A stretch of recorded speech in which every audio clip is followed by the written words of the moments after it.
গল্পে শুরু হয় 2002 সালে। একটি এসইউভি গাড়িকে দেখানো হয়।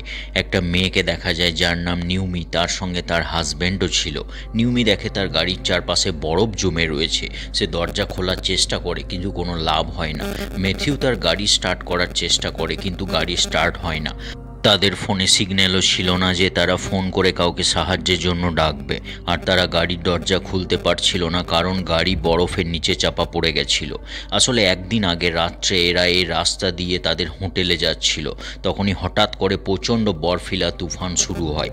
তাই ম্যাথিউ গাড়িটি রাস্তার সাইডে লাগিয়ে দেয় এবং এদের একটা ভুল হয়ে গেছিল যে এরা গাড়ির মধ্যে ঘুমিয়ে পড়েছিল এবং আজকে যখন ঘুম থেকে ওঠে তখন দেখে গাড়ি বরফের নিচে চাপা পড়ে গেছে। এরা বরফের নিচে ফেঁসে গেছে। এরা এটাও জানে না যে বাইরের তুফান এখন চলছে না, থেমে গেছে। নিউমির অবস্থা প্রচণ্ড খারাপ কারণ সে 8 মাসের প্রেগনেন্ট। এখানে টেম্পারেচার ধীরে ধীরে ডাউন হয়ে যাচ্ছে, তার ফলে ঠান্ডা প্রচণ্ড বেড়ে যাচ্ছে। কিন্তু এরা পুরোপুরিভাবে হতাশ হয়নি কারণ এদের মনে আশা ছিল যে এই রোড দিয়ে কেউ পেরোবে এবং এদের গাড়িটি দেখে এদেরকে সাহায্য করবে। কিন্তু এরা জানতো না যে বাইরের রোড বলে আর কিছুই নেই, পুরো বরফে ঢেকে গেছে আর তুফান এখনও থামেনি। এদের কাছে বেশ কিছু খাবার ছিল যেগুলোকে তারা ছোট ছোট মিলে ডিভাইড করে দেয় এবং অনেক দিনের খাবার কালেক্ট করে রাখে, যেটা খেয়ে তারা বেঁচে থাকতে পারবে। তারা চেক করে দেখে 12 দিনের খাবার আছে আর 2 বোতল জল আছে। নিউমি চায় যে তারা এখনই কাঁচ ভেঙে বাইরে বেরিয়ে যাক, কিন্তু ম্যাথিউ চায় তারা ভেতরেই থাকুক কারণ তারা বাইরের কন্ডিশন জানে না এবং কাঁচ ভেঙে যদি বেরোয় এবং যারা রাস্তা না পায় তাহলে প্রচণ্ড ঠান্ডার ফলে তারা মারা যাবে।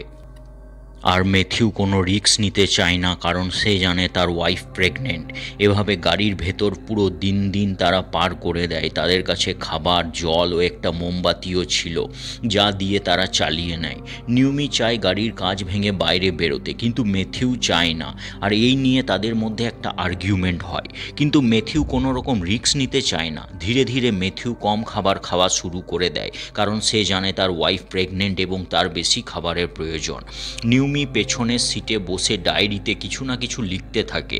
সে জল খেয়ে জলের বোতলটি ভালোভাবে বন্ধ করে না, তাই বোতলটি পড়ে যায় এবং অনেক জল নষ্ট হয়ে যায়, যা দেখে ম্যাথিউ খুব রেগে যায় কারণ তাদের জল খুব প্রয়োজন এবং সে চিৎকার করা শুরু করে। কিছুক্ষণ পর সে ক্ষমাও চায়। সে তার ওয়াইফকে ভালোবাসে, সে জানে তার এই সময় কেয়ারের প্রয়োজন। কিছুক্ষণ চুপচাপ বসে থাকার পর তারা তাদের গাড়ির ছাদের উপর পায়ের আওয়াজ শুনতে পায়, যেটাতে তারা একটু আশার আলো পায়। তার ফলে তারা জোরে জোরে গাড়ির ছাদ বাজাতে লাগে, কিন্তু ওই আওয়াজ শুনে ওপরের আওয়াজটি বন্ধ হয়ে যায়, ধীরে ধীরে পালিয়ে যায়। তারা বুঝতে পারে যে এটা কোনো মানুষের পায়ের শব্দ ছিল না, এটা কোনো জানোয়ার ছিল যা তাদের আওয়াজ পেয়ে দূরে চলে গেছে। আর এর সঙ্গে সঙ্গে তাদের মনের আশাও ভেঙে যায়। ম্যাথিউর কাছে যে মোমবাতি ছিল সেটি জ্বালিয়ে গাড়ির জানালার থেকে বরফ গলিয়ে সে জল স্টোর করা শুরু করে দেয়, যাতে তাদের জল শেষ হয়ে গেলে সেটা খেয়ে বেঁচে থাকতে পারে। ম্যাথিউ ভেবে রেখেছিল যে এদের খাবার শেষ হয়ে গেলে এরা বরফ খেয়ে বেঁচে থাকতে পারবে। নিউমির পেছনে ফোন নিয়ে খেলছিল, তখনই তার ফোনটি হাত থেকে পড়ে যায়। তার ফলে ফোনের ব্যাটারিটি বাইরে বেরিয়ে যায়। সে তাড়াতাড়ি ব্যাটারিটি কুড়িয়ে ফোনের ভেতর ভরে অন করে। সে দেখতে পায় নেটওয়ার্ক চলে এসেছে, তার মানে সে এখন যে কাউকে ফোন করতে পারে। সে তার বাবাকে ফোন করে এবং জানায় সে বরফের মধ্যে গাড়ির ভেতর ফেঁসে গেছে, কিন্তু সে জানে না তাদের লোকেশনটা কোথায়। হঠাৎ করে ফোনে নেটওয়ার্ক চলে যায় কারণ ফোনের ব্যাটারি পুরোপুরি ডিসচার্জ হয়ে গেছিল। ম্যাথিউ খুব রেগে যায়। সে বলে, তুমি আমাকে ফোনটা কেন দিলে না, আমি লোকেশন বলতে পারতাম। কিন্তু এখন এসব কথার কোনো গুরুত্ব নেই কারণ ফোনের ব্যাটারি পুরোপুরি ডিসচার্জ হয়ে গেছে। এভাবে আরও 2 দিন পেরিয়ে যায়।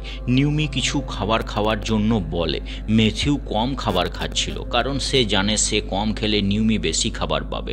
এভাবে গাড়ির মধ্যে তারা 11 দিন কাটিয়ে নেয়। আস্তে আস্তে নিউমির মনোবল পুরো ভেঙে যাচ্ছিল।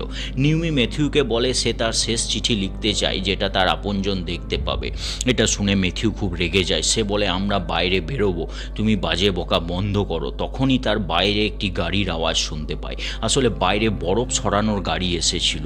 তারা ভেতর থেকে খুব চিৎকার করে কিন্তু কিন্তু তাদের আওয়াজ ড্রাইভারের কাছে পৌঁছায় না, তাই গাড়িটি চলে যায়। তার ফলে ম্যাথিউ খুব হতাশ হয়ে যায়, কিন্তু নিউমি তাকে বোঝায়।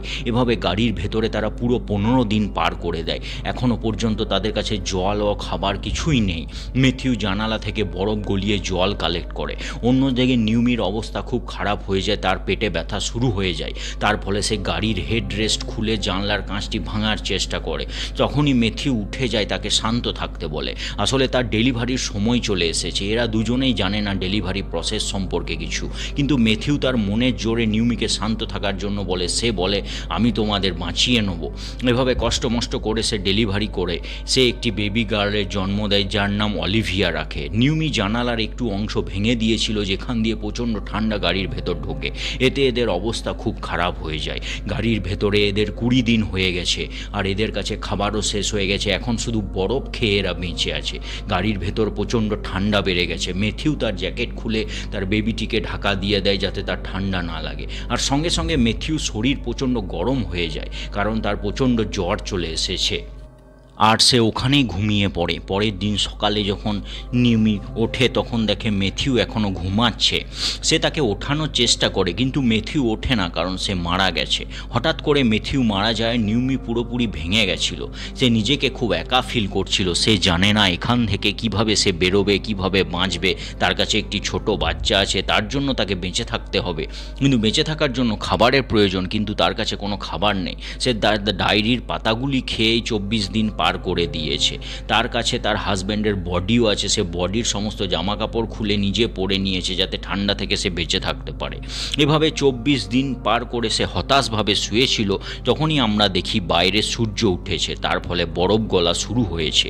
নিউমি হতাশভাবে শুয়েছিল, তখনই তার মুখের ওপর এক ফোঁটা জল পড়ে। সে বুঝতে পারে বাইরে বরফ গলা শুরু হয়ে গেছে। সে সময় নষ্ট না করে গাড়ির কাঁচ ভেঙে বাইরে বেরিয়ে আসে।